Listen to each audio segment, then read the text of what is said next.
Okay, so you wanted to do a deep dive on this vendor challenges thing, right? Yeah, exactly. We've got 𝗂𝗧's article here, navigating vendor challenges in IT projects, and it's pretty intense. It starts off with like right away, the 2017 NHS WannaCry attack. Remember that? Oh, yeah. It was a total mess. Surgeries, canceled data breaches everywhere. The reputation was just...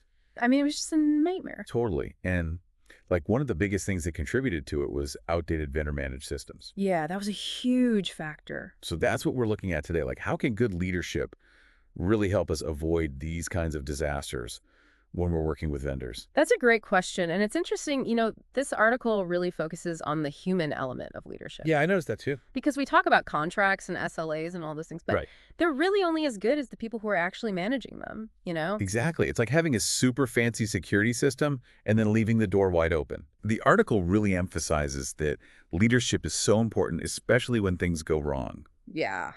But let's move beyond just blaming what happened with WannaCry. Right. What can leaders actually do to be better at managing those vendor relationships? Well, one of the biggest things the article talks about is holding vendors accountable. Yeah. And it's not just about having those SLAs in place. It's about being really clear about what you expect from the beginning. Okay, so like setting clear expectations from the get-go. Yeah, making sure everyone's on the same page. So talking about key performance indicators too, those KPIs. Absolutely. But like, how do you actually hold those big established vendors accountable? Right. They've got their own processes and ways of doing things. It can be tough. It can be tough. Yeah, but that's where strong leadership comes in. Okay. It's about establishing those clear lines of communication, doing those regular performance reviews, and then if you need to, enforcing those penalties when vendors don't actually meet their commitments. Okay, so it's almost like you're doing a financial audit, but for your technology vendors. Exactly. You're making sure that they're delivering what they promise. I like that analogy a lot. Yeah. Okay, so we're being proactive. Yeah. That's really the theme here. And the article also talks about risk assessment. Yes, absolutely. So what does that look like when we're talking about vendors? So this is where it gets really interesting because we're not just talking about like firewalls and antivirus software, right? Okay. It's about actually going deep into your vendor systems and figuring out where those vulnerabilities are before they become huge problems. Gotcha. So for example, let's say you're working with a vendor and they handle a ton of sensitive customer data. You need to understand their data security practices. What are they doing? Are they investing in the latest security protocols? Right. Those are important questions. Exactly like that old saying, an ounce of prevention is worth a pound of cure.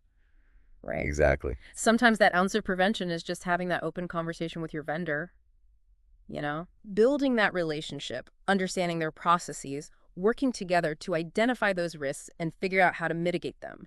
That makes a lot of sense. But what happens when, like, despite our best efforts, something bad happens? There's a crisis. What then? Well, that's when having that solid crisis management plan is crucial. Okay. But here's the thing. Your vendors need to be part of that plan. Oh, interesting. Okay. When something goes wrong, you need to know who to call, what their role is, how you're going to communicate effectively. So it's like a fire drill for your IT systems. Exactly. I love that. You got to practice. How many companies actually test their crisis plans, though? Right. It's one thing to write it down and file it away. Totally. It's another thing to actually know what to do when things are hitting the fan. Absolutely. And that's why testing is so important, Yeah. It's about making sure everyone knows what they're supposed to do, that those communication channels are working, and that you can actually execute your plan when things are crazy. So it's not just a set it and forget it kind of thing. Yeah. No. This requires like ongoing work and collaboration. Absolutely. And speaking of collaboration, the article really emphasizes that, doesn't it? It does. It's about moving away from that idea of vendors as just order takers and really seeing them as partners. Partners, okay. When you have those strong relationships, built on trust and respect, it makes problem solving so much easier, especially during a crisis. It's like that saying, if you want to go fast, go alone. If you want to go far, go together. That's it. Yeah. And that brings us to the last key takeaway. Auditing and improvement. Yeah. Vendor management isn't a one-time thing. It's a continuous process. Okay. You're always evaluating how things are going. You're identifying what needs to be improved, and you're working together to make things better. So it's like those performance reviews that we talked about earlier, but it's like zooming out and looking at the big picture. Exactly. What's working well? What are the pain points, and how can we work together to fix them? Yeah, and remember, it's a two-way street. Oh, good point. Your vendors should be looking at your performance, too, and giving you feedback on how you can improve. That's a really good point. I hadn't thought about it like that. Yeah. This has been really helpful. But let me ask you this. Have you ever been in a situation where a vendor caused issues for an IT project? Oh, yeah, definitely. Early in my career, I was working on this software implementation, and Oh, tell me more. we had this vendor, and they just weren't meeting deadlines. Documentation was always late, and we just felt like they weren't really listening to our concerns.